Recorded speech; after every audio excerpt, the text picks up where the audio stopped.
आज पहिल्यांदा मी घरातून बाहेर निघाली आहे. कमाल झाली आहे. 1 महिन्यानंतर या रेंटच्या घरातून मी बाहेर निघाली आहे आणि ते पण माझं सामान एका माझ्या मित्राकडे द्यायला. जेणेकरून हे सामान विकण्यापेक्षा तो वापरेल तरी. असे सुंदर नजारे बघत मी पोचले आणि आतंकवादी बनली होते. तुम्हाला दिसली का मी ही आतंकवादी? म्हणजे दिवसभर फिरत होती, 12 वाजल्यापासून 6 वाजेपर्यंत फिरत होती आणि फायनली वजन बॅग मी त्याला दिली आणि त्यानंतर परत एकदा हे सुंदर नजारे बघत मी घरी परत आले. मी काही मध्ये शूट नाही केलं जास्त, मला खूप भीती वाटत होती. पण ना विरारकर खूप लकी येतात, एवढं सुंदर नजारे बघायला भेटतात.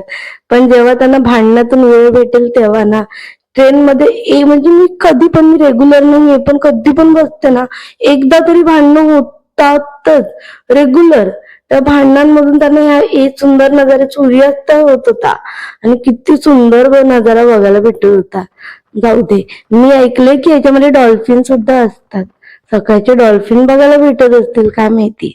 तर मग येताना मी आईसाठी ना फ्रेंच फ्राईज आणलेले. आई ते रामायण बघत खात होती आणि माझ्यासाठी ना नाचो बर्गर घेतलेला. ह्याच्यामध्ये नाचो ना फक्त 4च होते मोजून टाकलेले आणि ते पण एकदम नरम नरम होते, अजिबात कुरकुरीत नाही लागत होते. मुंबईचा शेवटचा जम्बो किंग खाऊन झालेला माझा. आणि हे आहे टॉयलेट सॅनिटायझर, जे मी ब्लिंकिट वरून मागवलं. सेफ आहे, खूप मस्त आहे, तुम्ही पण नक्की वापरा ट्रॅव्हल करताना. मग हा वांगा ना खूप परफेक्ट होता, एवढा फ्रेश वांग, म्हटलं कमाल आहे. आणि हे दोडका पण घेतलं, म्हटलं तुम्हाला दाखवते किती फ्रेश भाजी. आई तर आईस्क्रीम खाण्यात आणि टीव्ही बघण्यात बिझी होती. आईसाठी ना मी ट्रेन मध्ये आवळा सुपारी घेतलेली.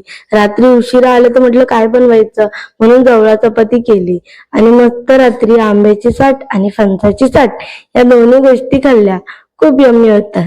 आणि रात्री उद्या कशी तोडग्याची भाजी करायची ना, माझी बहीण येणार आहे, तर म्हणून चण्याची डाळ आहे ना ती भिजत घातलेली आणि भिजत घालायला गेली, बघते तर काय आरो अजून हिरवच आहे. मला काल नोटिफिकेशन दिली की संपणार करून, म्हणून भांडी भरून ठेवली आणि अजून संपलं नाही.